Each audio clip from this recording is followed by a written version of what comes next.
Thank you all for braving the rain and the elevator. My name is Stefanos Geroulanos. I'm the director of the Remark Institute, where I'm joined by my colleagues, Amy Nguyen, Sam Paul, and Sarah Carliner, whom you met downstairs.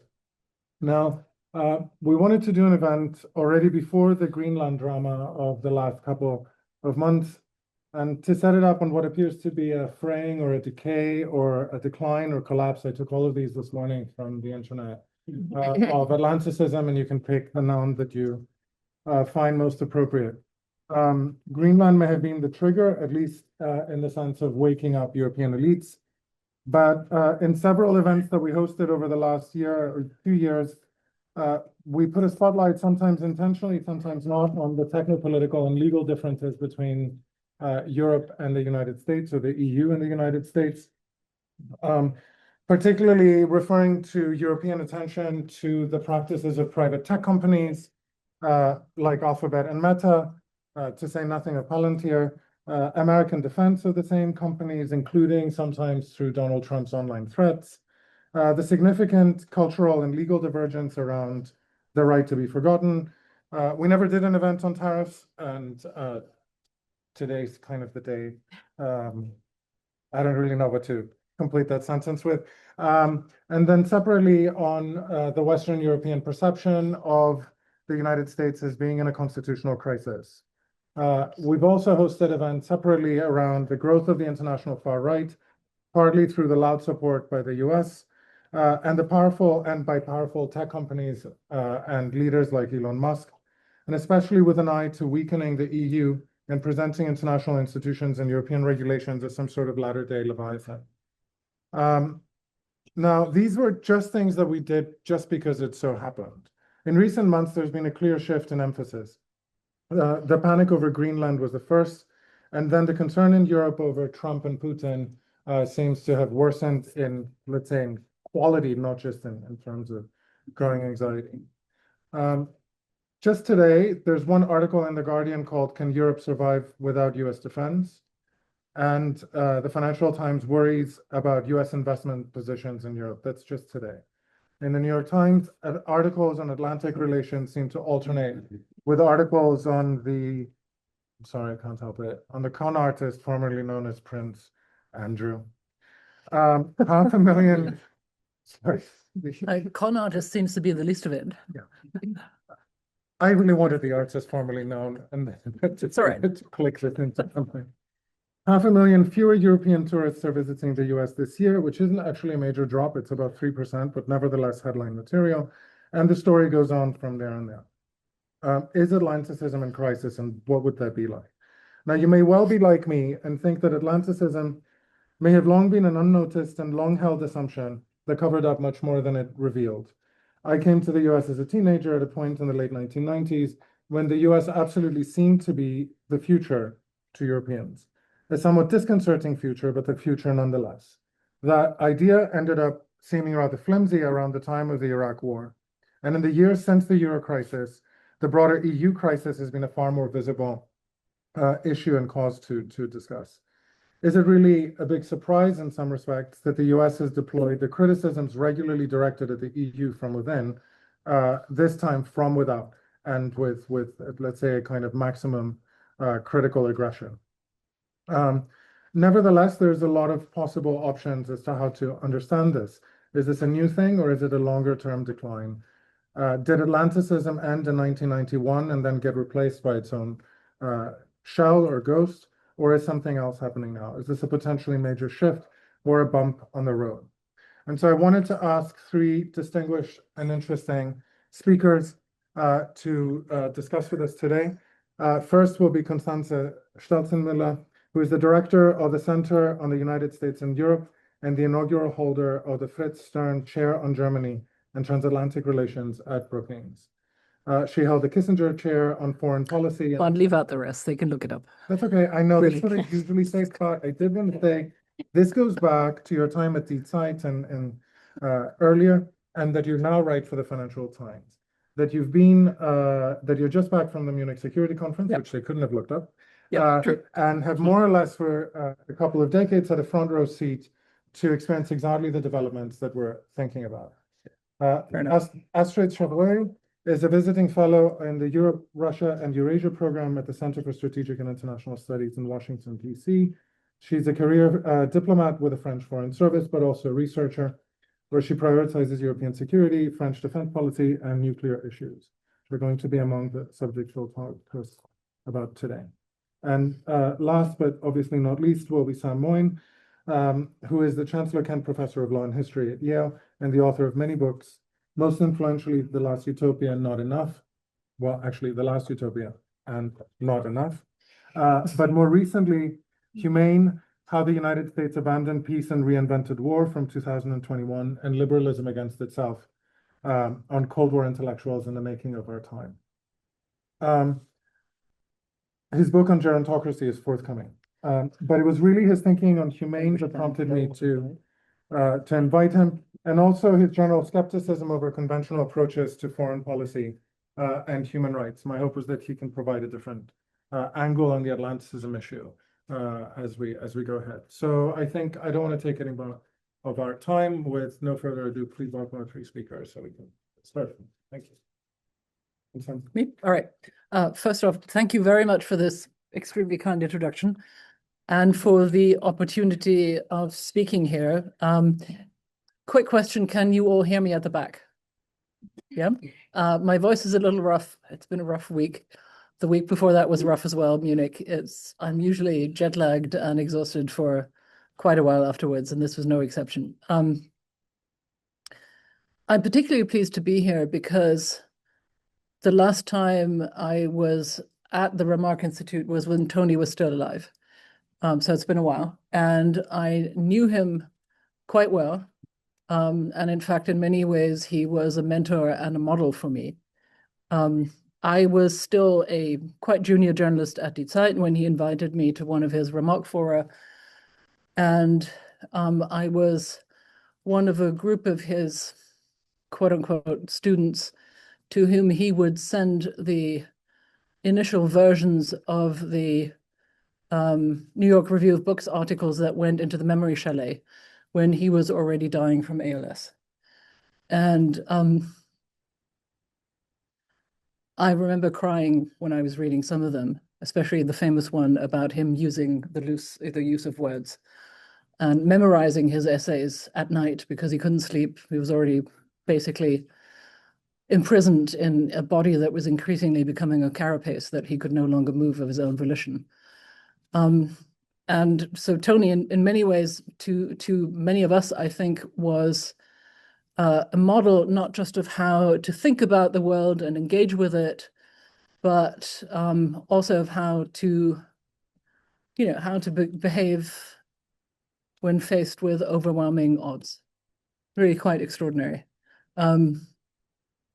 And the other thing I owe Tony is that he inspired me to start writing in English, which I didn't start until 2009 after sending him something. And he said, you should start doing this. So here I am. I'm very much a product of his. But what I especially want to praise here is his extraordinary generosity of spirit. Even if he disagreed with you violently, right, he would always engage with you generously. And I think that is also something to live by. Let me perhaps also, because you just referenced your own experience, do the same thing for myself, because I suppose that I represent, as a person, sort of very distinct generational take on Atlanticism. To begin with the obvious, I was born in 1962, 17 years after the end of the war. My parents were war children. My father, perhaps a war adolescent, who had been drafted out of school and decided to become an American POW rather than a Russian POW by swimming the Elbe in February 45 to escape the Russians and surrender to the Americans. And he was sent by his American imprisoners to translator school in Leipzig, later worked for them at USIA in Frankfurt, and thereby funded his history doctorate, and finally joining the German Foreign Service. I I'm a lawyer by training. I studied constitutional human rights and international law. And then to the horror of everybody in my family became a journalist, as you said. And so my professional career spans the exact time from the fall of the wall really to now. And I'm in that sense a product of the post-Cold War era as a professional. And while Die Zeit, when it hired me in '94, decided that my human rights training was a good basis for sending me to Rwanda in July '94, and then to the Balkans and to Afghanistan, that sort of made me, put me on track to become defense and security editor for 6.5 years at Die Zeit. And the reason I'm telling you that is that I have also seen the impact of different iterations of Atlanticism from the outside. In Africa, in Yugoslavia, former Yugoslavia, and in Afghanistan. And I was on an embed list for Iraq when another Atlanticist institution, the German Marshall Fund, hired me. And I've been at Brookings for a decade now. So yes, I cover a variety of bases. And I've seen Atlanticism both through the eyes of my parents as a response to the ruins of Europe, the monumental crimes of Nazi Germany, a peace project that could not have happened without the generosity of the Marshall Plan and without the American nuclear umbrella and without the Americans recruiting the Europeans in standing up to communism. I became an adult during the Cold War and then saw the impact, sort of saw the Atlantic Alliance trying to reinvent itself various times after the fall of the wall, from interventionism based on human rights and universalism to a much more nationalist or much more narrowly interpreted version of universalism, if you want to call it that. I'm being very charitable here in Iraq.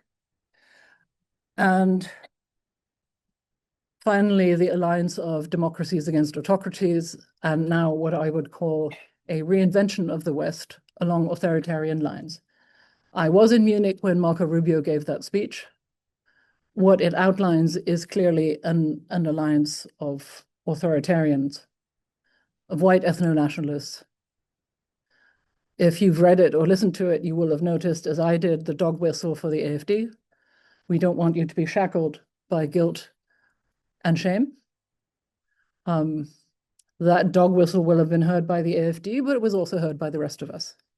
And frankly, I am always personally surprised at the people who don't hear it. And there are a number of people whom I respect and admire in the American commentariat in Washington, D.C., who somehow are not capable of hearing that. I am incapable of not doing it. So where we are now, I think, is in a world of aggressive systemic revisionists.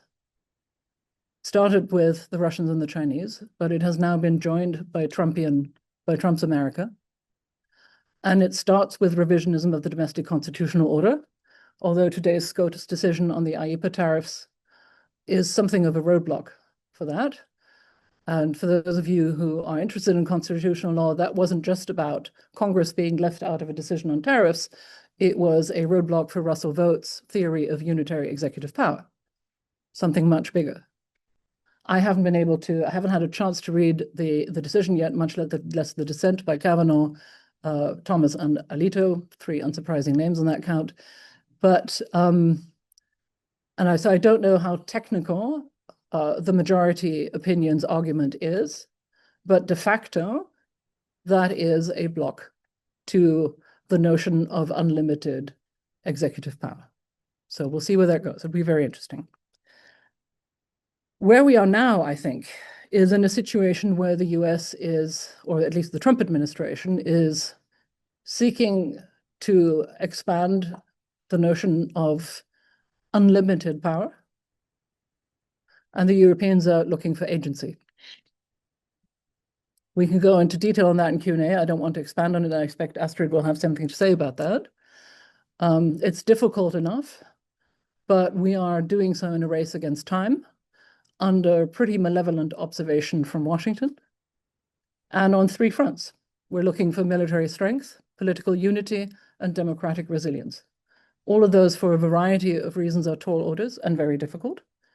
I can perhaps speak a little bit to the politics and the democratic resilience point later.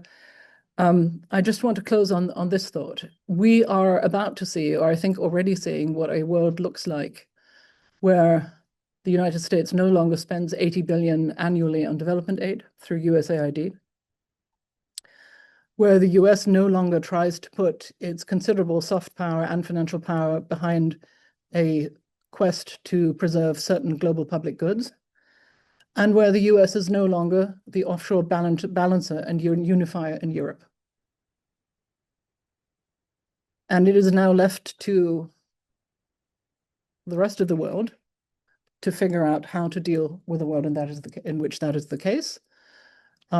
I think I saw in Munich a fair amount of discussion, not just discussion, but energy directed at building alliances to do exactly that.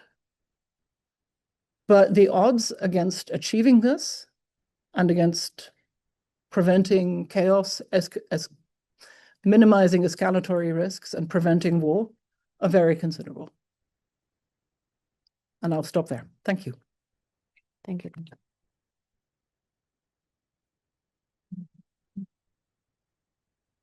Well, thank you so much. It's an honor to be here with all these distinguished guests and among all of you.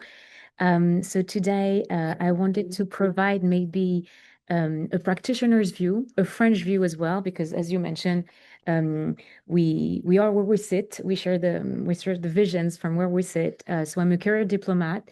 I started my career during the Arab Springs, so mostly on Middle Eastern studies, and then transitioned to nuclear issues. And I worked on the Russian doctrine and also the French doctrine in bilateral dialogues during the war in Ukraine, at the beginning of the war in Ukraine.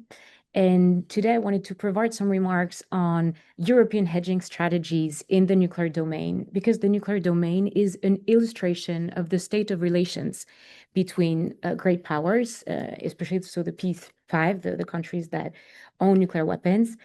So for those who might not remember, really quickly, the US, Russia, China, France, and the UK, who are recognized as nuclear possessors by the NPT, the Treaty for Non-Proliferation.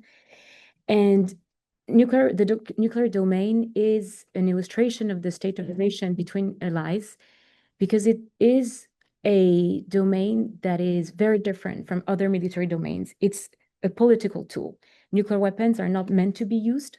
It's something that is repeated by nuclear states. There is this famous quote that a nuclear war cannot be won, so it should not be fought.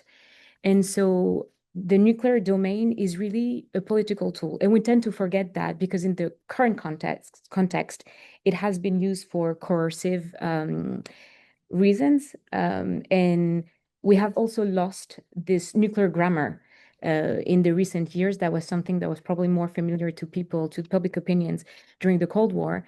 But now it's difficult to read into this domain. So I wanted to provide a little insight about it, and also European insight, because things are moving fast among Europeans in this regard.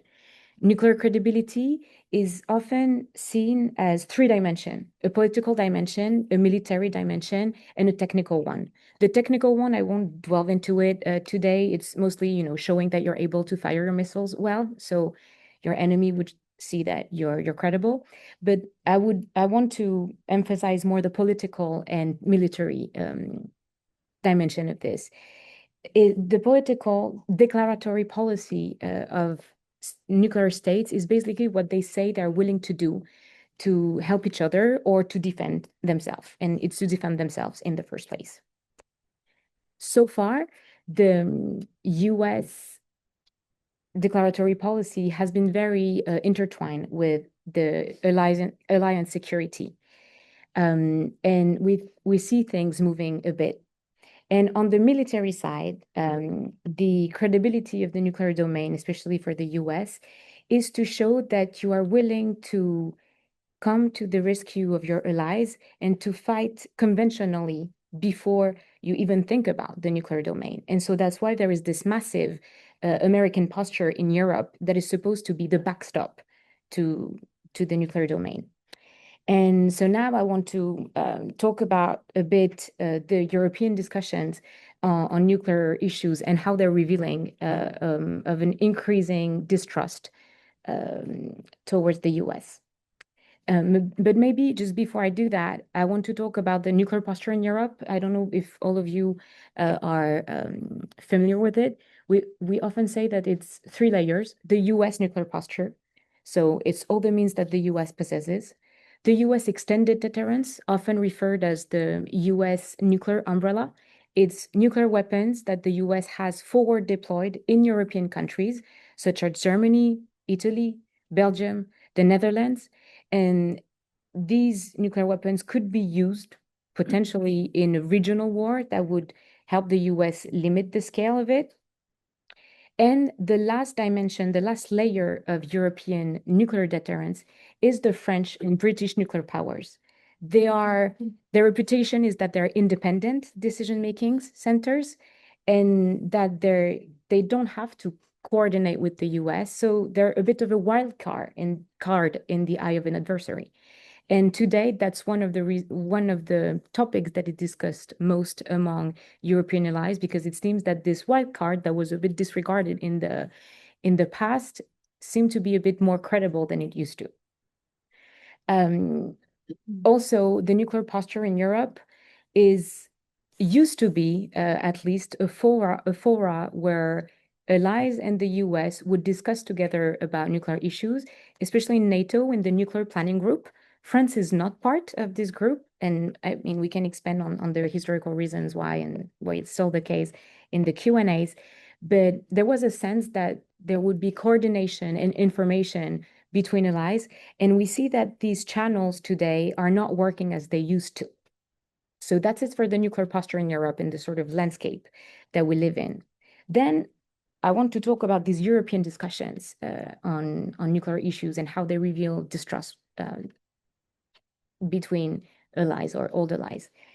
Well, what triggered European discussions on nuclear issues in the past years was first and foremost the Russian aggression, because the Russian aggression happened in a context where Moscow relied really heavily on a nuclear rhetoric, a coercive rhetoric, we say in the nuclear jargon. So basically not using nuclear deterrence for defensive purposes and signaling that an adversary is going too far, but really to advance offensive gains in the military domain. And European allies who are not so used to talk about nuclear issues and who honestly led it to the US in the NPG, the nuclear planning group, to really guide the discussions, they realized that, maybe we should reopen our books and see if we really understand what's going on, if we understand the signaling. And we saw a cacophony of responses in the nuclear domain among European allies at the beginning of the war because they didn't know how to interpret the Russian acts. And then they realized that the regeneration of Russian forces was also going pretty well, even though not as fast as maybe Moscow thought it would at the beginning. But they also realized that this war could last for a long time, that they might be next, and that this nuclear threat would remain. And then if we move forward in history, then we come to the almost present days, and we realize that maybe the threat assessment that we had from Russia is not the same as we used to have with the US. And so that all the plans that we had made militarily and politically together might not withstand the test of time or even opportunistic willingness of Russia. So Europeans were like, okay, we really need to talk about this. And then since a few months, there is a clear changing attitude of the US towards allies, and it's written black on white. In the National Defense Strategy, for instance, there is this quote that really marked a lot of Europeans, and I'm sure you heard about it a lot in Munich, that a threat halfway around the globe is not the same as to an American. And that raises a lot of questions regarding Article 5, which basically states the opposite, that an attack to one of the allies would be deemed an attack on all, and that they would respond. So you have this kind of declaratory policy that shifts. And then you have all this rhetoric about burden shifting. So before it was the burden sharing, the idea that it was a sort of two-way street. You provide security guarantees in exchange, you buy some American weapons. And now it's stated very clearly that Europeans have to be and all other allies, in fact, even in Asia and the Middle East, they have to be their own first line of defense. And the US would only remain in very few critical domains. The nuclear domain is stated as one of them. The US has not said that it would withdraw its nuclear umbrella. The thing with nuclear credibility and this declaratory policy is that at some point, too much burden shifting can deteriorate your political credibility in the nuclear domain, because you, as I said at the beginning, you have to be willing to shed blood for your allies to prove that you would be willing to go up until this very extreme option, that is the nuclear option, that you're supposedly not using in the first place. And so this burden shifting is also something that can shake the foundations of this credibility of nuclear deterrence and extended deterrence in Europe. So this is the context in which the discussions are happening. And so now, what are these discussions about? Well, there are two kinds of discussion among Europeans. There is one that is a bit thought-provoking and probably less realistic, and another one that seems more realistic and maybe more creative as well. And I'm sure we'll see a bit more in the coming weeks or month. I'll start with the not so realistic one, which is the indigenous capability option. Basically, having your European allies building their own nuclear weapons. Yes, some allies talk about it more or less seriously. This idea started in 2022 among a lot of European allies, because there was this debate about Ukraine shouldn't have given up its nuclear weapons. It wouldn't have never been aggressed by Russia. We can delve into this question in the Q&As as well.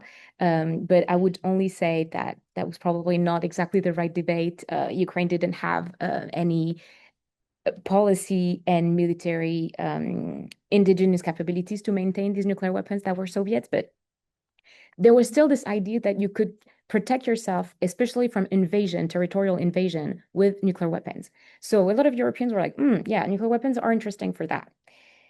Then some countries tried to use nuclear weapons as a bargaining chip with the US to obtain extended security guarantees. One very good example is Poland.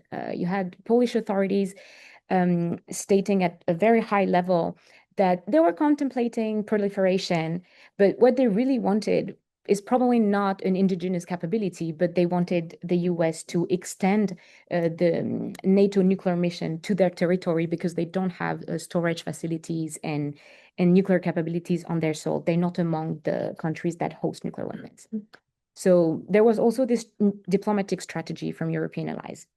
And then more recently, you have experts talking about indigenous capabilities in a more serious way in some countries, and especially Nordic countries, which might sound very, you would have told me that 2 years ago, I would have laughed, really. There are countries who champion disarmament and non-proliferation issues. The public opinions are all against nuclear weapons. But then when you look at history, Sweden had a nuclear program in the 60s that it stopped with US pressure in particular, but there is still this knowledge of nuclear issues in some elites who think it's interesting.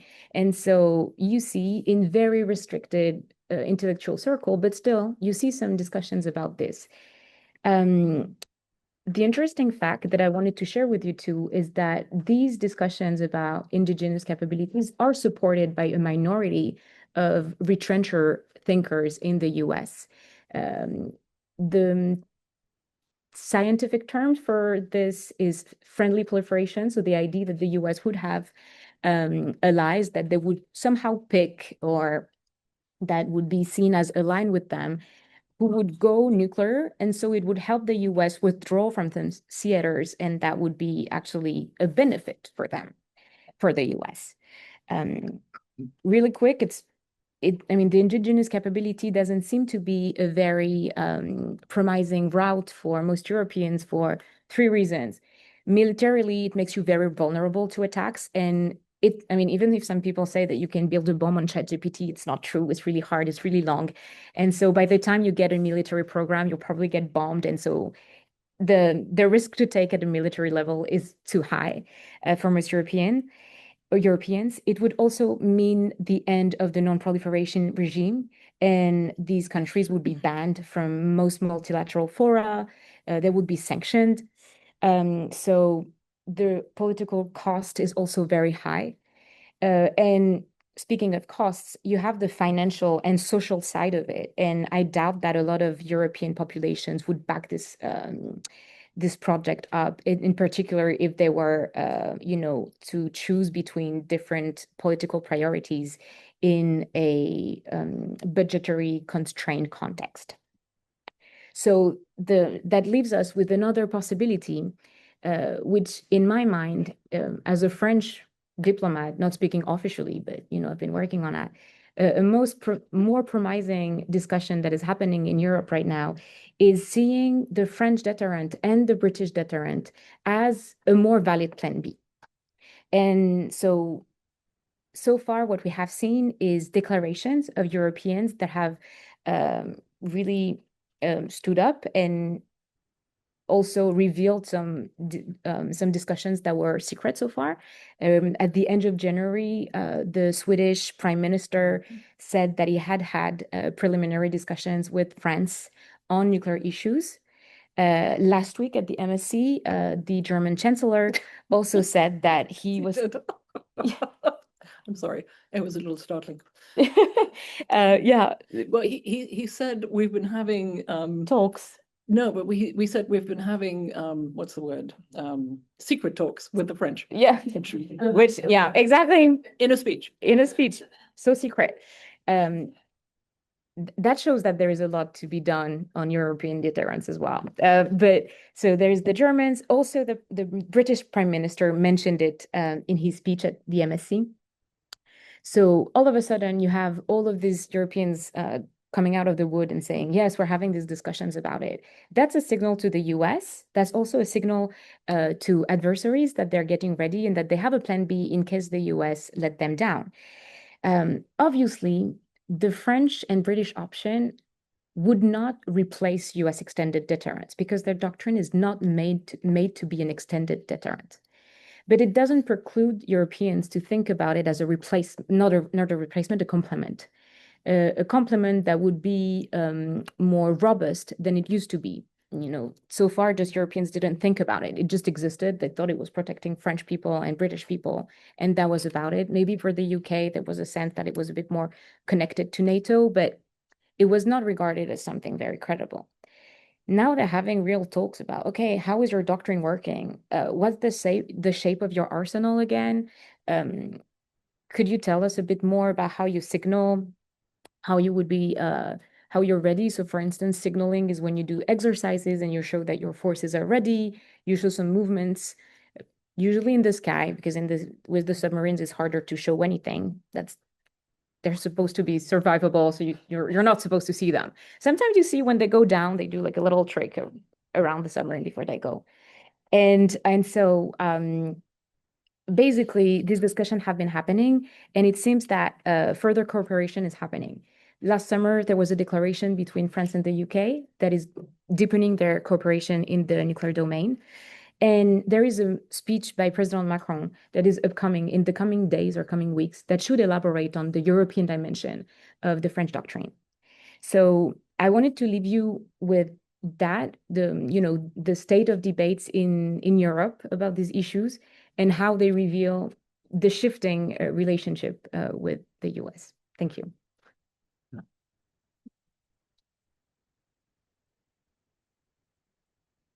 All right, well, you'll have to bear with me. I'm an amateur on a panel of experts.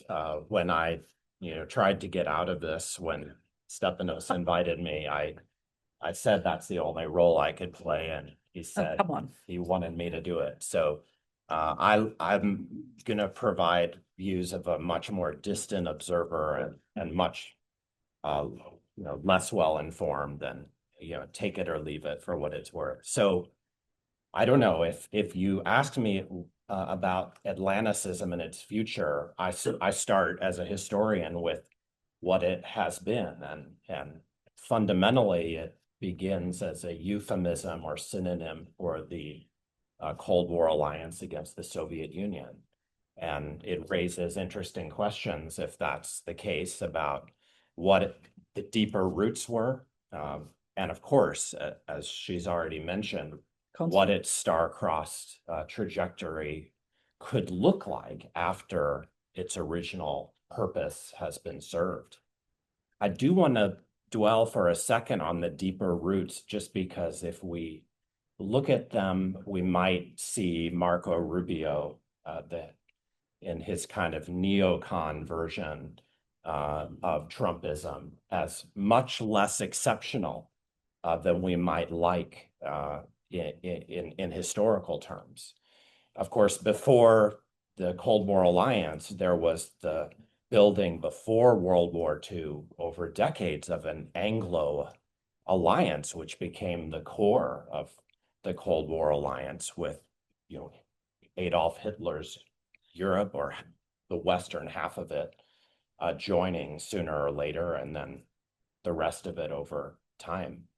And that attempt to, build an Anglophone alliance was all about Western civilization, Christianity, whiteness, and a lot of that persisted into the founding of the Cold War alliance against the Soviet Union.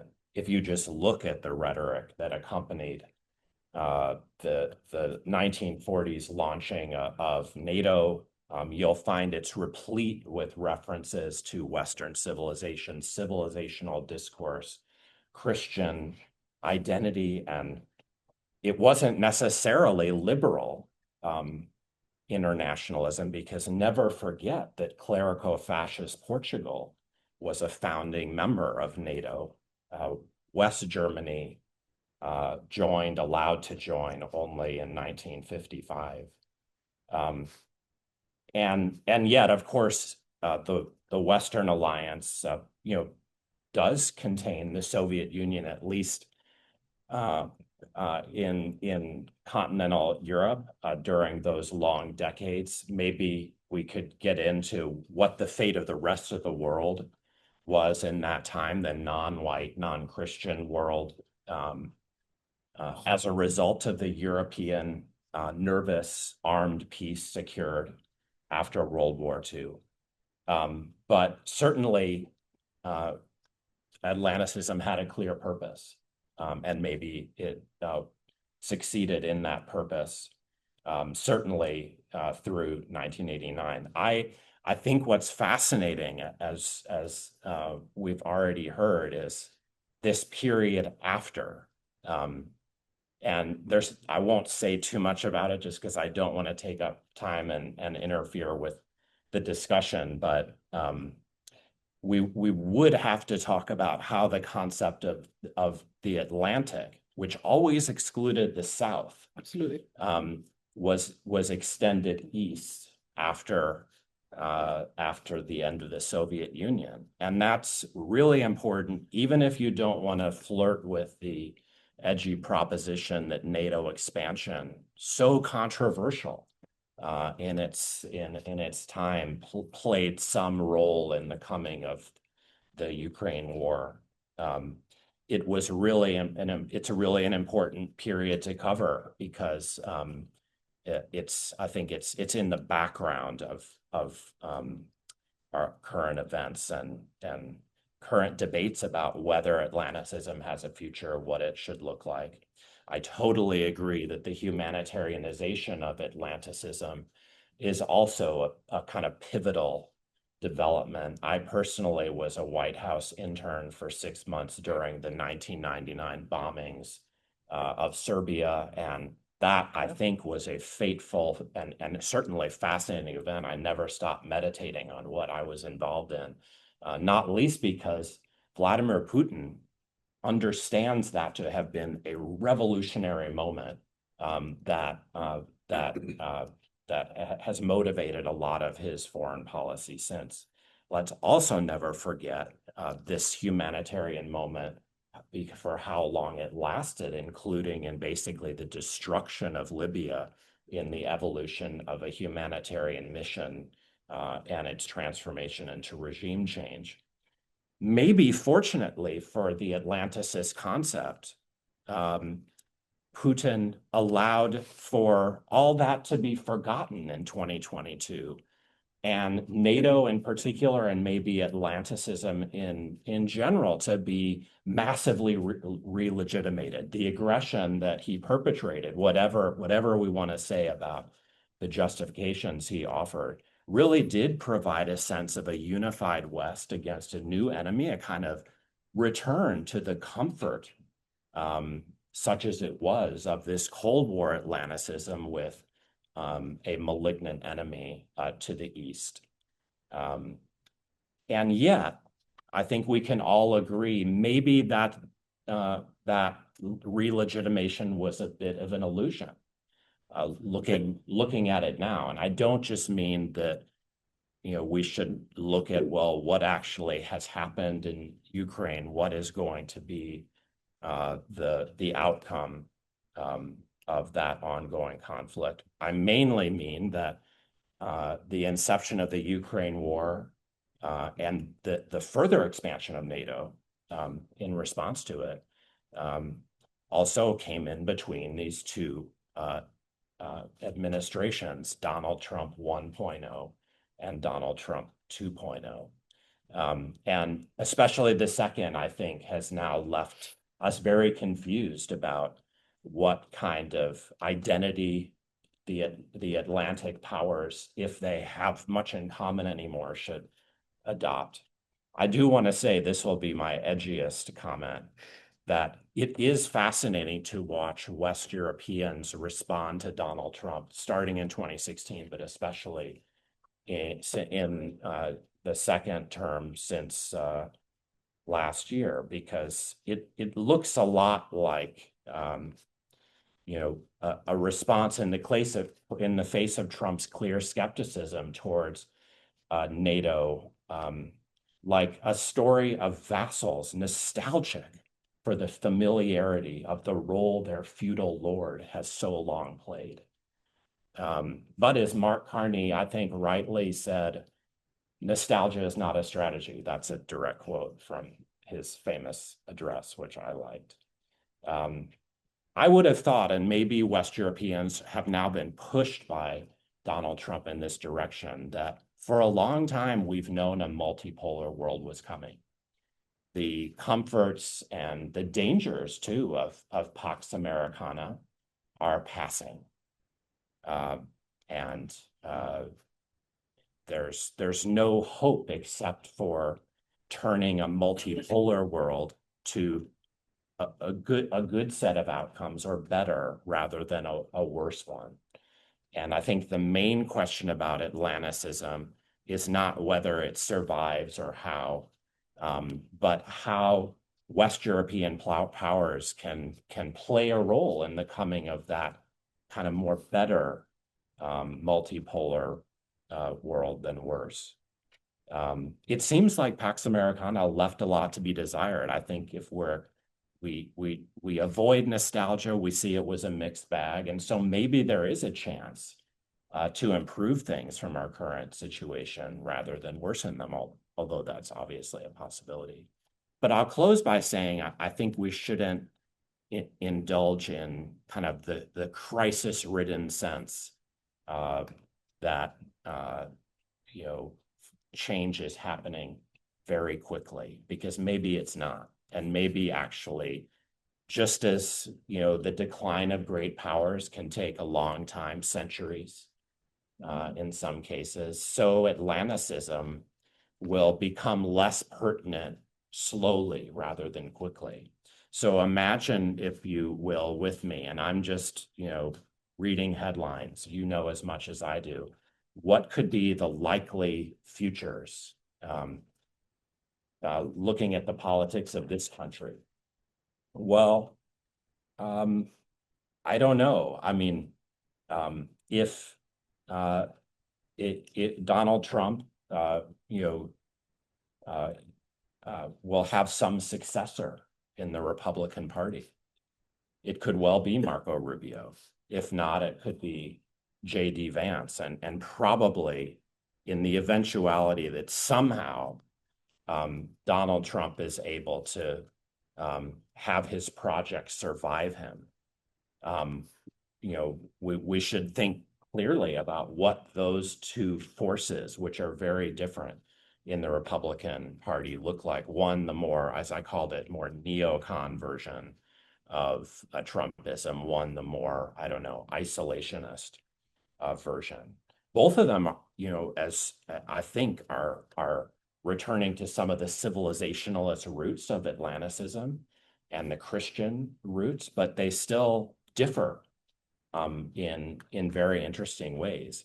Should either of those men succeed Trump as the standard bearer of the Republican Party, I don't see them kind of entirely negating the significance of Atlanticism in American foreign policy. I mean, it could differ. Rubio clearly implied that it should differ.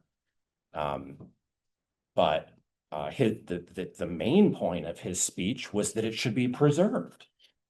And of course, he's right that the far right in Europe could enjoy electoral victory. I'd say, just, taking a guess, that Trumpism is much more a spent force in this country electorally today than the far right parties in some European countries, which may actually be set to win in future elections. So someone like Rubio could find some allies in a reinvention of Atlanticism. Of course, the Democrats could win. I mean, it happens too rarely out of their own, I think, fecklessness. What would happen if the Democrats win? Well, I think the best conjecture is that it would be another round of attempted restoration, precisely, among other things, of Atlanticism. That was our experience of Joe Biden. And I don't see any reason, looking at the Democrats today, those who, are standing for foreign policy in the party, to think that the Democratic Party anytime soon is going to give up on some form of Atlanticism. Indeed, if a Democrat comes into power as the next president, I think she or he will do a lot to try to repair Atlanticism as we've known it. So maybe, not to trivialize, recent events, maybe we should think in a longer term way, both backwards and forwards, about the endurance of Atlanticism and actually how we could usefully transcend it. Thank you, Sean. I asked either both of Astrid and Constanze of nostalgia for the Lord's Comfort. A little bit, if not the formulation, then certainly a bit more. And then I have a question myself. Sure. All right.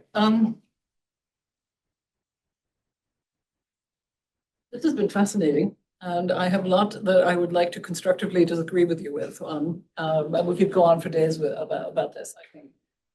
But actually, that point is the least, to me, the one that's most easy to dispel, right? Which is that I think it is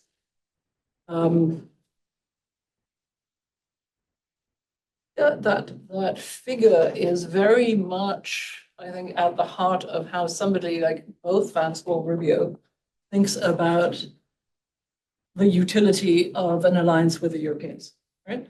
We are clearly not being treated at eye level. We are treated as sort of limited use in a subordinate relationship where ultimately we take orders. If we don't, we will remember, to quote Trump. Where I think I beg to differ is, I think that it's been quite a while now since that was an accurate description of how Europeans feel about this. And the thing I take greater issue with is in your exclusive focus on Western Europe. Right? I think I spend a great deal of time in my current job traveling around Europe, and I'm especially interested in tracking the security debates and calculus of European political cultures beyond the big three or big five, whatever you want to call them. And I think that it is important to understand just how much these security debates and that thinking has evolved. That is true for Eastern Europe. That is true for the Nordics and Baltics. That is also true for members that are, or for European countries that are sort of half in and out, like Iceland, Norway, Sweden, and Switzerland. In other words, countries that are members of NATO but not of the EU, and vice versa, countries that are members of both but not of the Eurozone. All of those are looking at this tension and they're saying, you know, what do I do in the case of a new economic and or security shock? Am I better off inside the tent or not? And I think a lot of quiet preparations are being made for making that jump. That's important to understand. The other thing is that even in Eastern Europe, where you've seen, where, you know, superficially you could say you sort of flip to renationalization of debates, Orban's hold on power right now is very tenuous. The leaning in of the Trump administration to support him, right? I am not sure, you know, how long the Czechs or the Slovaks are going to tolerate their authoritarian turn. The Polish case is, I think, where the sort of Europeanist and nationalist forces are most finely balanced. So, in other words, I think that while that figure of thought is very much present in the mind of the current Trump administration, it's inaccurate to think that the Europeans are in that place. Let me add something else. What I would use, what I think is a very good description of what the Europeans are doing here, is an expression by Michael Kimmage, the historian who directs the Kennan Center, who calls the Europeans' behavior a Baroque theater of insincerity. I think that is completely right. We are attempting, right, to find what we can work with while working extremely hard to acquire the military strength, political unity, democratic resilience, all these points that we know we need in order to resist Chinese dominance in Europe, or attempts at dominance in Europe, daily Russian propaganda sabotage across Europe, and American efforts, right, to bend us to their will while keeping us at heel, how I would describe this. That is not a kind of situation in which any rational actor concludes, right, that the position of vassal is healthy. Let me maybe, if I may, make one final point about your take on Rubio and Vance, which I think I take issue with. I don't think Rubio is a neocon at all. He might have been in some previous phase of his political philosophy. I think now he's mostly an opportunist, right, who has concluded that the national conservatism of MAGA is something that he needs to publicly pay fealty to. That's a very different point, right? For what it's worth, I have neocon friends, and I think if you want to do justice to neocons, you have to accept that they were at least in principle universalists, right? And you may take issue with universalism, as I know you do, right? But that is a huge difference, right? A huge difference with regard to national conservatism. Let's also not forget in the 1940s, in the late 1940s, when NATO was created, decolonization was only just beginning, right? And of course, all these political elites were white and Christian and colonialist, right, and nationalist. But I do think that in sort of majority thinking, not just in the public, but in elites as well, those positions are no longer tenable, except in the very hard right. Very quickly, I think I agree on a little bit. Oh, yes, I agree on most of the things that you said, Constanze. I just wanted to ask maybe that it's true that there is this superficial idea, and we see it in DC with the beauty pageant of European policymakers coming to DC and trying to be received by American authorities, trying to figure out who they should talk to prove that they're the best ally and that the US should continue involved in their country. So there is this idea that there is a cacophony in the way Europeans act. But at the same time, as you mentioned, there is a much more pragmatic approach to I think it goes with a lot of issues, and especially political interference that people realize could happen with all the means of the US that could be diverted. I mean, everything that was all the frozen fund that State Department used to have for promotion of democracy that could be used for other purposes now, or even the intelligence capacity of the US. That's something that frightens Europeans, I think, at their core. And so they're having a much more pragmatic approach to working together and maybe also have proofing strategies towards the US. I think one telling example is Denmark, when you have Danish authorities publicly recognize, or at least I don't know if it's very public, but semi-publicly recognizing that they had internet services from Microsoft that were cut for the government when they started to have pressures over Greenland. Well, that's something where you realize that your strategy of interconnection with the US has to be diversified somehow. So Europeans have a much more pragmatic approach, I think, as you mentioned. And I think also another thing is it's the case for all allies, not only Europeans.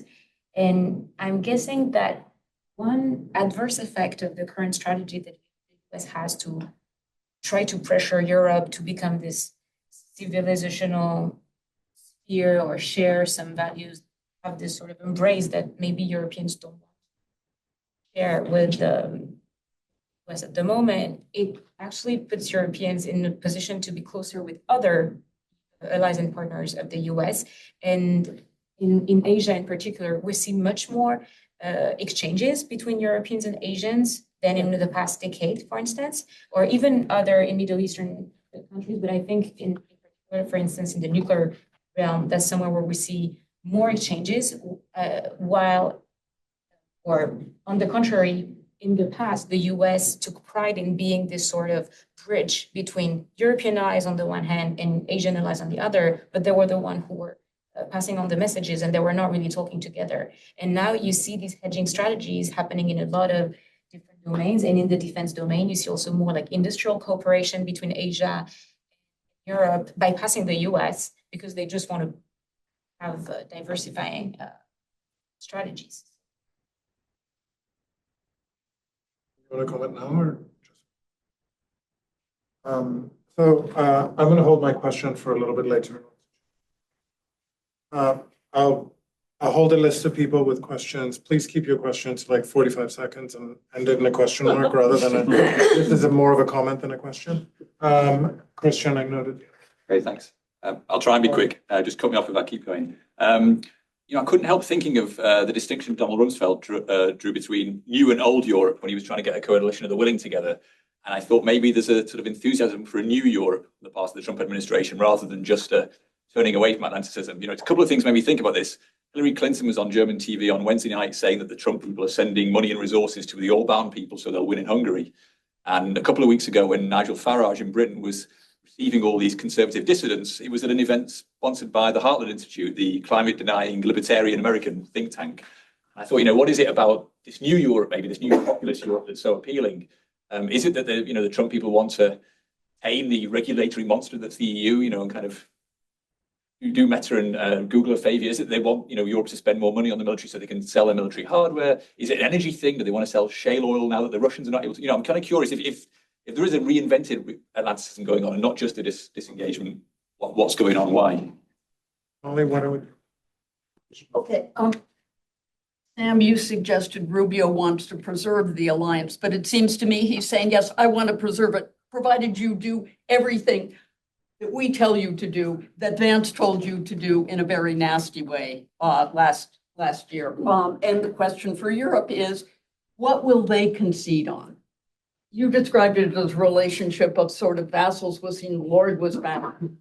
I often think of the relationship as an abusive marriage in which the dominant partner, is psychologically and materially abusive. And Europe often says, if only I give a little, maybe he will stop being so nasty. The question is, what's the point where Europe is not going to give? So two things. The current debate about the regulation of things digital. And the US is putting enormous pressure and threats. Is Europe going to hold the line there? Second, what would happen if the US does return to its interest in Greenland? At the moment, it seems more concerned about Iran, which is the third issue. Is that going to sort of bring a kind of unity if Trump does launch an extended war against Iran, which apparently the Pentagon is prepared for, or will it split?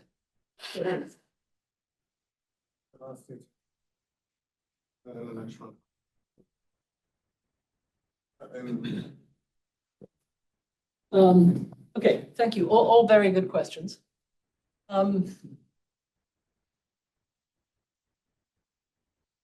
I think that this has zero to do with the new Europe, old Europe distinction between Western and Eastern Europe as it was put on the table by Rumsfeld in 2003 around the time of the disagreements over the Iraq War, right? This isn't geographic, it's ideological. But there are two roots to this ideology, which happen in important key points to come down in the same place. Juliana Canfield has heard me talk about this, with apologies if I'm repeating myself here.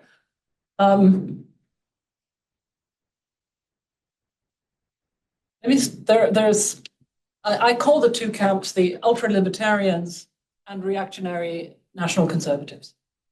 The reactionary national conservatives have sort of cohered around a religious fusionist movement of Orthodox Jews like Yoram Hazony, who wrote The Virtue of Nationalism 2018, evangelicals, and converted ultra-Catholics. Many of their ideas about constitutional reordering are directly or indirectly rooted in Carl Schmitt, sometimes by Leo Strauss. The idea is, again, for an untrammeled executive, a Congress and judiciary with very limited powers, a strong common good legislating state, but legislating by the executive, watertight borders, and what's it called, establishment of church and state, and a white ethno-nationalist majority dictating the common good to minorities. Again, the clearest explication of that project is to be found in Yoram Hazony's book. And it is worth reading for that reason. There's a lot of minor writing, but that's the sort of one-stop shopping place to look for this. But other exponents of this school are people like Adrian Vermeulen, Patrick Deneen, and others, all by now well known. On the other side are the ultra-libertarians are really the providers of capital and technological media platforms.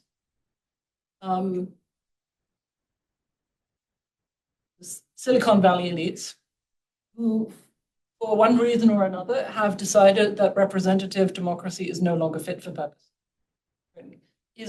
cannot adapt quickly enough to the shocks and disruptions of the current world. They want open borders, qualified immigration, are not particularly interested in religion, and are not particularly interested in the actual construction of constitutional order. And that comes on.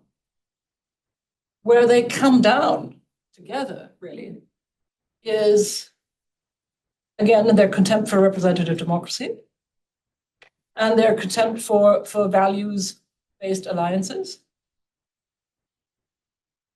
and their desire for untrammeled power for America.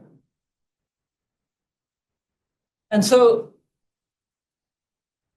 that, in other words, where these people come from is somewhat irrelevant for the Europeans, right? Because you end up in pretty much the same place. That said, there are three distinct aspects of what is happening in the European space, or of coercion applied to Europe. One is security, well, one vector is security, the next is trade, and the third is technology and democracy. With a espousing the free speech of what this administration likes to call popular parties, and we would call extremist parties, espousing their free speech as, in my view, basically a front, right, for breaking down European regulatory power, right, and especially the Digital Services Act. And I think what we thought we were doing last fall was to accept 15% tariffs because we were buying time, weapons, and continued nuclear protection from America. We're buying weapons from the Trump administration to give to Ukraine. We are buying time to address our own resilience, deterrence, and defense issues. And we are relying, still, sort of, on the promise of extended nuclear deterrence. I think the events of the past 8 weeks in particular suggest that the scope of the challenge is much greater. In other words, that we also will be having to provide our own strategic enablers and probably nuclear deterrence in some way or another.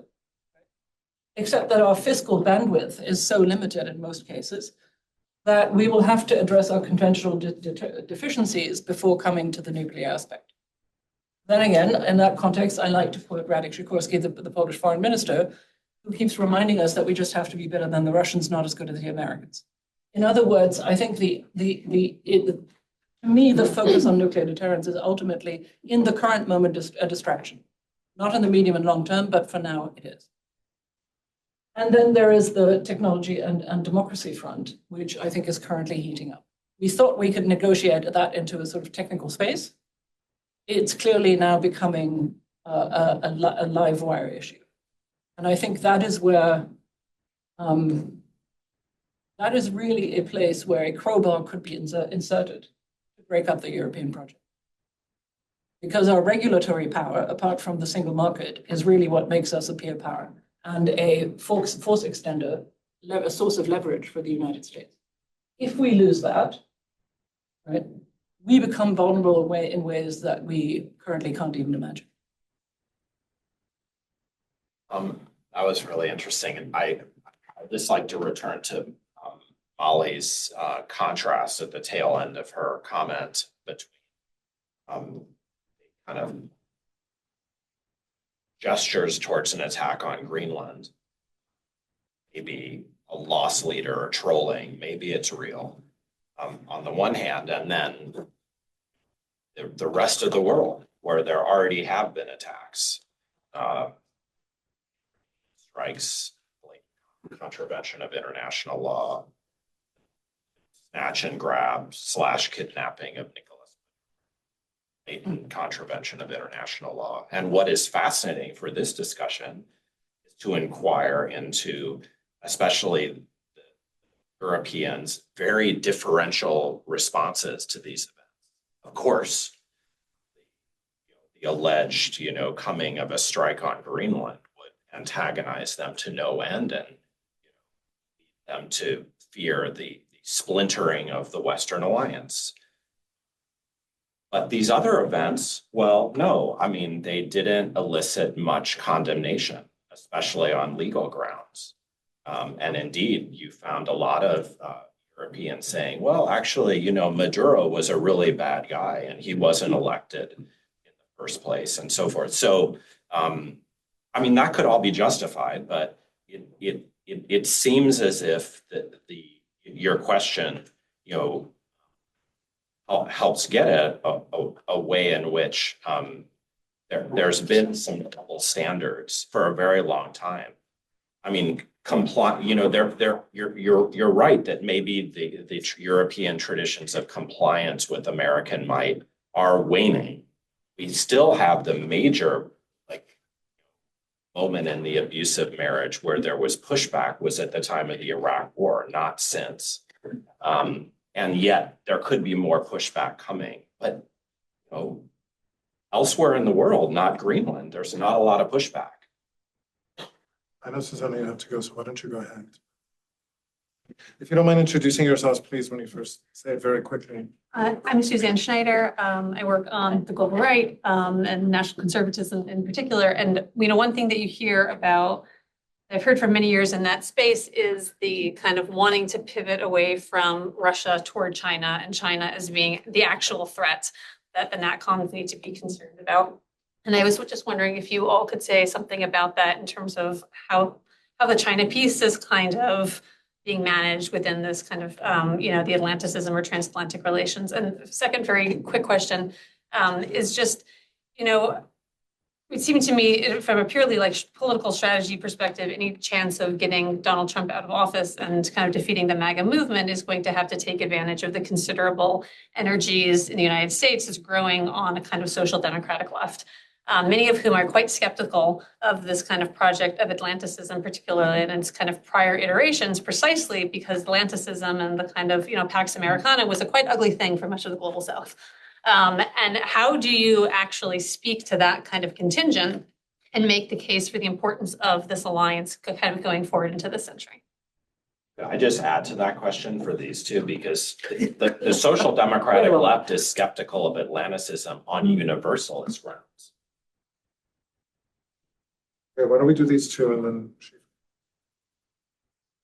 Yeah, sure. Well, I just wanted to ask, and I think it relates also to the China piece in the new forms of Atlanticism. When you look at the different trends inside the administration right now in foreign policy, you have prioritizers and you have retrenchers.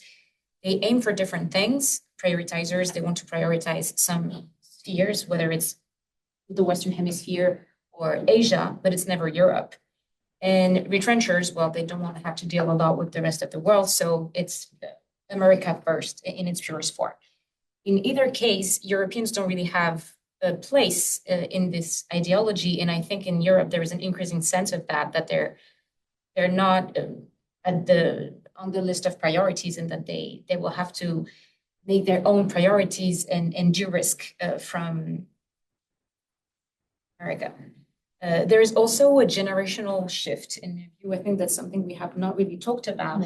When you mentioned that if it's a Democrat that comes to power, and that maybe there will be this sort of reassurance that as we have seen during the Biden administration, I doubt it. I think the new people in the whether it's Republican or Democrat parties, actually, the new generation that's coming is actually not a transatlantic generation. They have not lived with the Cold War, especially young Americans. The number one priority, the number one thing that you're studying that is interesting if you want to go in policy is Asia. And there is not a lot of experts on Europe and on transatlanticism.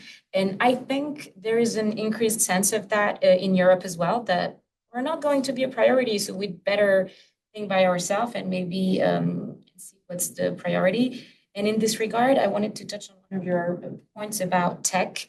I think what we see about AI in Europe in the past month is very telling of this de-risking strategy, that literally that's the technical term that we use and that is used in the different legal documents that are set up in Europe. And it's basically looking at all the supply chain of AI and see where you can de-risk from the US, because all the sub cables are coming from the US, or most of them, and from China. All the data centers, or most of them, are in the US. And then you have to prioritize what you want to do with AI. For the US, there is complete deregulation and an open market to it, because there is this objective of AGI, artificial general intelligence, so basically matching human intelligence or even surpassing it. Maybe Europeans don't want to do it, and that's what you mentioned about not trying to be as good as the US, but maybe do better than Russia. I think Europeans have also to make this assessment, because if we want to do like the US, almost impossible in this type of domain, it has been estimated that the Europeans would have to at least quintuple their investment in AI, and they have other priorities. They have decided on green, for instance, the Green Deal on climate, that they wanted to invest. I don't know where it's going, but it's a lot of competing priorities. And in this regard, the China piece is important as well, because China is is a crucial actor. And there I guess in the short term, there will be more dependence on China to de-risk from the US. And so Europeans are worried that they shouldn't, go from one trap to another. And so maybe we will see this multipolar world taking more shape. All right, a number of things. Let me start with Venezuela. What happened in Venezuela was a regime-preserving decapitation strike with help from the deputy of the man who was decapitated, right? And yes, it is possible to accuse the Europeans of double standards for shutting up about that. But let me put it this way, or let me put it to you that perhaps you could cut the Europeans some slack and see that they're choosing the battles very carefully in an atmosphere of significantly increased hostility directed at them, right? I mean, I have the same feelings about this as you do, and I would prefer European leaders to say something about this. But who am I, right? Nobody's asking me, right? On Greenland, I managed to get myself to Greenland last August because I had a conversation with a Republican who I had thought of as decent and sane in January 25 that left me so alarmed that I decided that Europe now has a Western flank problem. And based on the conversations that I witnessed at the Munich Security Conference and the special, the side events, a lot of Europeans now agree on that. I never thought we would have a side event on maritime security in the North Atlantic with a German and a Danish admiral, right? And so on and so on. There is a lot going on. There are a lot of vulnerable islands up there, right? Ireland, Iceland, Svalbard, with enormous economic zones in which they have supposedly, or need to know what's going on, and where the Russians, the Chinese, and to some degree the Americans now are making claims of rights to access or exploitation of varying quantities. That zone is no longer peaceable. A larger point about Greenland is that this is not going away because Trump's favorite instrument of foreign policy is the threat of coercion. He would prefer not to have to move on the threat of coercion, which is why we're now being told again that we have 2 weeks. Right? It is always 2 weeks for the threat of an attack on Iran to materialize, which is not to say that it can't happen, because there is an awful lot of firepower down there now. And somebody at some point might well decide that it is not becoming to America's reputation in the world if it is not used, right? But I can also see them pulling out again. The point is, right, that the threat of coercion must always be on the table. And the expectation is that the actors at whom this threat is addressed will adapt preemptively in order to prevent the coercion from actually taking place. My personal theory is that this actually, and not just in the long term, but in fairly short order, will undermine not just America's soft power, what's left of it, but also the reputation of American hard power. And that leaves all of us in a much less safe place. It undercuts American power rather than enhance it. I also want to say, I don't believe in the least that we're now entering a multipolar world, right? I think I find that particular term of reference to be sort of a facile poli-sci term, which I think doesn't, just doesn't really match the reality that we're looking at. I think we're looking at chaos.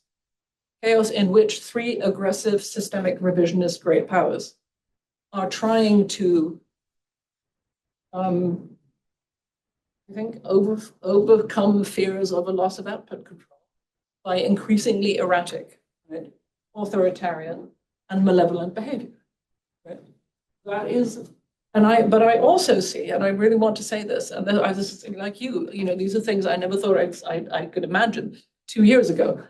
You're now seeing Carney trying to orchestrate an alliance between Europe and 12 Pacific nations, right? You have seen the Europeans in short order signing a trade agreement with India, And the Mercosur the treaty is very nearly there, right? The EP put a little bit of a wrench in the works. It's going to happen, right? There is much more going on here on the countering side than I could have imagined about 2 years ago. On the China point, look, I was at a China dinner in Helsinki 3 weeks ago. I mean, I'm just saying this by way of, and then they'd flown in a senior Chinese think tanker from one of these think tanks affiliated with the Chinese government and the intelligence services, right? And I thought, yet again, listening to him, these guys are extremely good, but they really don't know how to talk to Europeans, right? And you can have that same feeling when you were listening to Wang Yi, the foreign minister, or Madame Fu Yi, the sort of grise of Chinese foreign policy, talking at a Munich Security Conference. They are completely convinced, right, that the Europeans have no choice but to ally themselves with China in one way or another, and are not willing to see the very significant signs of de-risking by the Europeans. That is not to say that we have complete freedom of action here, or that we have the bandwidth to completely disentangle ourselves, not least because our dependence on the Chinese is much broader than our dependence on imported Russian fossil fuel energy was in 2022, right? But I mean, I sort of had a bit of a back and forth with the Chinese expert. And then one of the Finnish CEOs sitting next to me whispered to me, thank you very much for disagreeing with him. Our experiences have been horrible. So in other words, I mean, this is a little bit like Schrödinger's cat. You know, I can argue both sides, but it is, it is not accurate to say, it's empirically not accurate to say that the Europeans have no options, have no bandwidth, and are not doing anything. I'm a little bit on China, should I? And then I have myself, and I think we're basically running out of time at this point. Shifra O'Leary has a remarked fellow and an islander from Ireland who's now in a vulnerable position. I'd like to thank the panel, but my question is for Constanze. During your introductory intervention, you spoke of the need for Europe to find agency and that we should talk about that during the Q&A. So my question for you is, how can Europe find agency in the very short time frame that's available in a situation which, as Sam Moyn indicated, there are elections coming, and we know for a fact that there will be electoral interference, not just from Russia, but probably from organizations within the US, if not the US administration. And then thirdly, the fact that European citizens there seems to be such a gap between many of them and their elected leaders. So Macron, Stammer, Merz, Sanchez, they understand the reality and they're dealing with it, but their citizens are caught in national bubbles where they're talking about national corruption, or in Ireland, I don't know, something else, but they're totally disconnected from the realities their leaders are dealing with. And the leaders who are dealing with it relatively effectively, given the situation, are actually very unpopular domestically. So my short question is, how can Europe find agency? And in respect to the domestic abuse reference that was made earlier, the most important thing is that the abused spouse can leave the relationship. And I think it's important, and Constanze has made this very clear, it's not just Greenland or this this conference, it's also Vance last year. And I think Europe has lost confidence, not just in this administration, it's lost confidence, I'm afraid, in the US electoral system. And it doesn't want to allow itself every 4 years to be subject to this chaos. It's trying to hold on to a situation of being a stabilizer in an increasingly chaotic world. As you can see, I'm an ardent European. I ask also, maybe, isn't there a different way, if you project forward for a minute and then back to that, to look at the present time as a moment in which everybody pretty much realizes that, you know, what was being covered up, whether culturally or politically or otherwise, was actually a lot more than what it seemed to.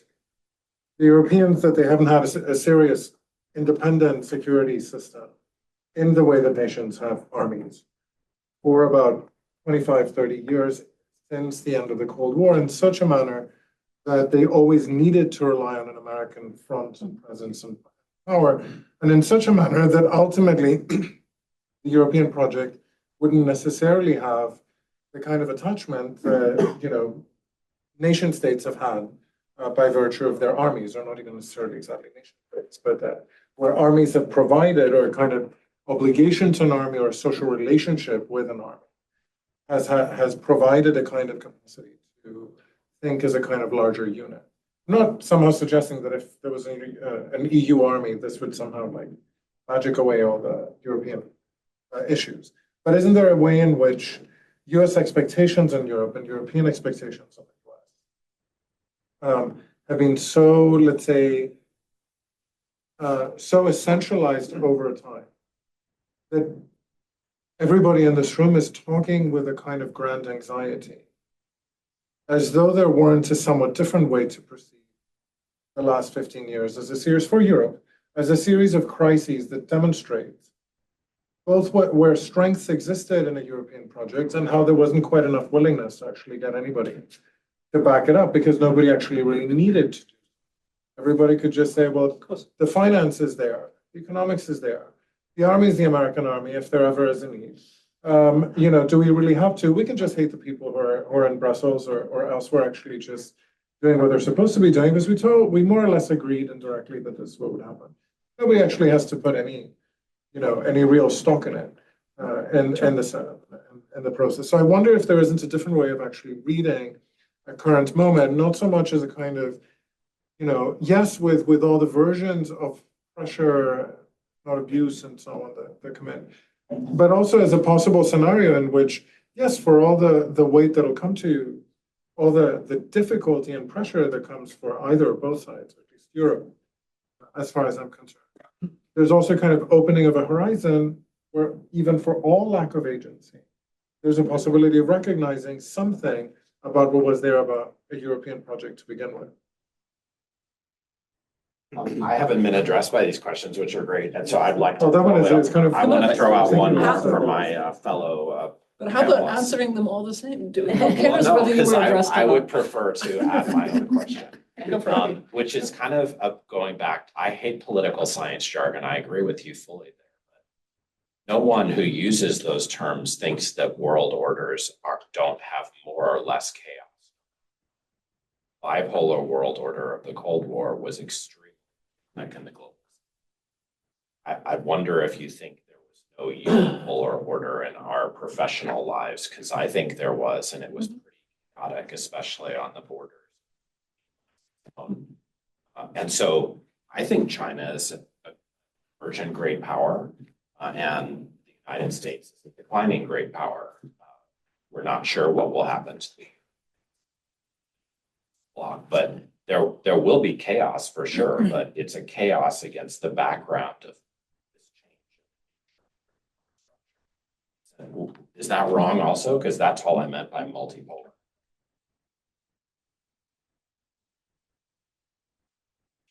Well, maybe to address your last question, coming from a country that basically, I come from a country that basically built its defense strategy with the idea that it had to be completely independent. So in the French official spheres, you had a lot of people being like, "We told you so," when the shift, the transatlantic relation happened in the past month. But at the same time, they were like, "We're not going to win anyone's sympathy if we have this position of like, yeah, we have a very independent military. Well, that's worth for your country, but if you need to Europeanize that, you have to have agency and think in different terms." And I think we see Europeans trying to have agency in the way they make new diplomatic formats. For instance, we hear a lot about these minilaterals. So all these ad hoc formats, Weimar Triangle, bilateral relations on specific domains, because they realize that they need to go fast. And actually, it's true that it might take longer to transform, but in the short term, I think in Europe, there is this sense that the acute threat is Russia, and that the window of vulnerability is not in terms of decade. It could be in 5 years, in 3 years, and so that they have to find ways to deal with the problem. And being pragmatic also means not cutting ties with the US entirely, as you mentioned, by weapons that we cannot produce at our pace. But I think one one probable outcome of the current situation is that we're going to have a huge European defense industry coming up with money flooding right now. Most likely a big German defense capability, and it's going to cause a lot of debates in Europe because it revives. It already is. It already is, exactly, and so it revives some discussions about European hegemons, and it was comfortable having the US coming from across an ocean and being very reassuring about security guarantees. And when you're dealing with this sort of like historical background that you have sort of forgotten when you're from a new generation, you have to relearn your history so you don't make the same mistakes. And so I think it opens horizons, but also looking at the past is going to be a real task for European policymakers in the moment. Stop that so we can add comments. All right. I think Astrid's point about generational shifts is extremely important, not least because this generation of American officials in the Trump administrations are all veterans, are disillusioned and angry veterans of the so-called endless wars. Right? They've also been clearly marked, if not traumatized, by a succession of crises, beginning with the global financial crisis, right? And which I think have had the cumulative effect of suggesting to a generation that grew up in the unipolar moment, right, that the promise of American hegemony and benevolent hegemony was perhaps neither as enduring, right, nor was not as enduring as they had grown up to believe, right? And it's characteristic of revolutionary moments, right? If we can just think back to German interwar history, right? Elites who are afraid of status loss, right, are capable of some pretty awful things. And the thing that I also have to acknowledge as somebody, again, born in 1962, right? For me, I had the sort of great and completely unearned gift, right, of the fall of the wall and German reunification. And for a couple of glorious years, the illusion that perhaps the notion of democratic and market capitalist entropy was actually correct, because not only, right, did the Soviet Union disappear and Eastern European nations joined the European Union and NATO, but there were really significant democratic revolutions in Latin America, in South Korea, and in Africa, right? So let's not forget the end of apartheid here, right? Or the end of Hastings Kamuzu Banda in Malawi. Sorry, I spent a lot of time in Africa back in the day. So that made it seem universal. And it was a time when the UN was holding these big human rights conferences, where for the first time, human rights defenders, as they were called or still are called, would flock to New York or to Vienna, right? And for the first time, engage with each other and build civil society networks. That was extraordinary. It was new, and it appeared, and it was frankly a moment that really did seem to be full of hope. And I remember that personally because I covered it as a young journalist, and it was very real. And it was the kind of thing that enabled the creation of the Rwanda and Yugoslav criminal courts and the creation of the ICC. And yes, there was what Merz in his speech called normative overshoot, right, with international criminal law. But I can also tell you that a lot of these Latin American, African, and Asian human rights defenders were very grateful to have somebody take an interest in the genocide or other human rights, mass crimes and crimes against humanity that were taking place in their countries, right? And to get some international support from that. So yeah, I know. I mean, I acknowledge, I have a really vivid sense, right, of the differences between the generational expectations between my own cohort and those who are 20 or 30 years younger. And I really feel for them. On the question of the gap between elites and citizens,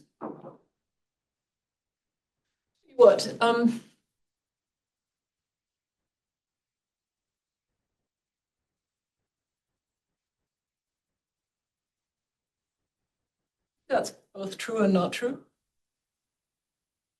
I do get a little bit impatient with people who lean back and say, well, let me put it another way. I have talked to more legislators and policymakers than I can count whom I've heard talk about the threats and aggression they get from voters in their constituencies, right? And there is a real sort of movement of people resigning from public office, not just in this country, but in Europe and in Germany, because people feel, right, that not just are they sacrificing, years of their lives for public office, but they are being met by voters with not just unrealistic expectations, but real aggression when those expectations aren't being met. To me, the challenge of the moment, right, or one of the challenges of the moment, is to recover a sense of, to restore faith in the slow consensus building mechanisms of representative democracy. Representative democracy isn't Amazon. You can't have overnight service. It just doesn't work that way. And that expectation is unrealistic and unfair. Right?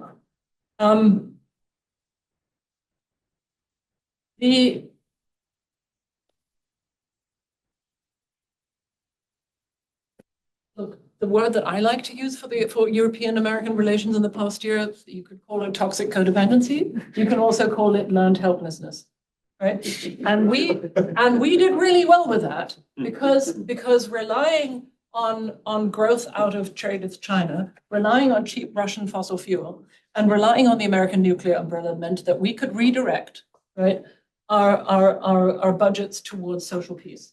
And you know what? The Americans were good with that, especially in the first 50 years of the alliance, because they had seen what can happen when we don't get that. But let me make a final point on, and I do actually think that I think we're in the middle of a recovering agency. I am not hopeless about this. I am worried, I am anxious, certainly.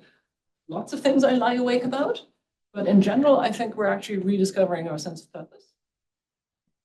And I don't think we've lost America. What I will say, though, about America, and I think this is really crucial, and you're the constitutional lawyer here, but it is the point about the systemic revisionist is that what they do is try to change the operating systems of their constitutional orders, not just of international orders. And so whoever becomes the next president of the United States, or whoever has the majority in the next Congress, has structural changes and damage to contend with, right? That goes well beyond the conjunctural swings of politics that we've seen in the past. And if you want to have a current present-day example of what that looks like, you can look at Starmer having to run the UK after 12 years of increasing Tory misrule, or of Donald Tusk in Poland having to contend with the outcomes of 8 years of state capture by peace. Right? That is what we're looking at, except that I tend to think the damage here is worse, right? Because it's been more brutal, faster, and more wide-ranging. And so I think the project for our American friends is how to repair the American Constitution, while at the same time possibly trying to repair relationships with their neighbors and with their allies. Sorry, that was very long there. I'm going to give Astrid the last word before we go. Well, it was a two-finger that maybe we'll touch on different points that we talked about. But you mentioned this international order, and there was a question about what the Europeans would not concede to the US. And I think the idea of having actual values to stand up for is something that gives a purpose to Europeans. That's probably a nexus that we find between elites and European population. Here, it's true that the America First movement surfed on this wave of discontent, very realistic view and disabused view of the world. I think we don't find this yet in Europe. And on the contrary, the reaction that we find, and especially the anti-American sentiment that is now prevalent in a lot of European countries, takes roots also in the pride for being Europeans that have values, that stand up for the international order. And so I think that's one of the domains where Europeans will actually try their best. And not only Europeans, the Canadians are doing that. You speech.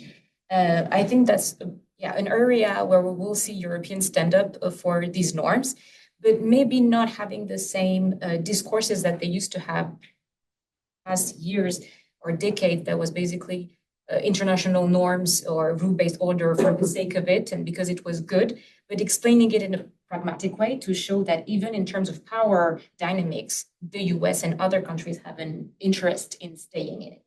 And I see it in particular in the domain that I study in nuclear issues, for instance, when you have the American president stating out loud that he wants to resume nuclear testing. I mean, everybody was taken aback, even in the US. But there is the sense that not only isn't it good, it's not good for the international order, but the US doesn't have a lot to gain from it. It would probably lose grounds compared to China on technical points. It doesn't really have a point in making this. So I think Europeans are learning to talk this language of realistic views that the America First movement is having, but to save the international order that most actors still have an interest in. So yeah, wanted to conclude this optimistic view of things as well. Thank you very much. Thank you.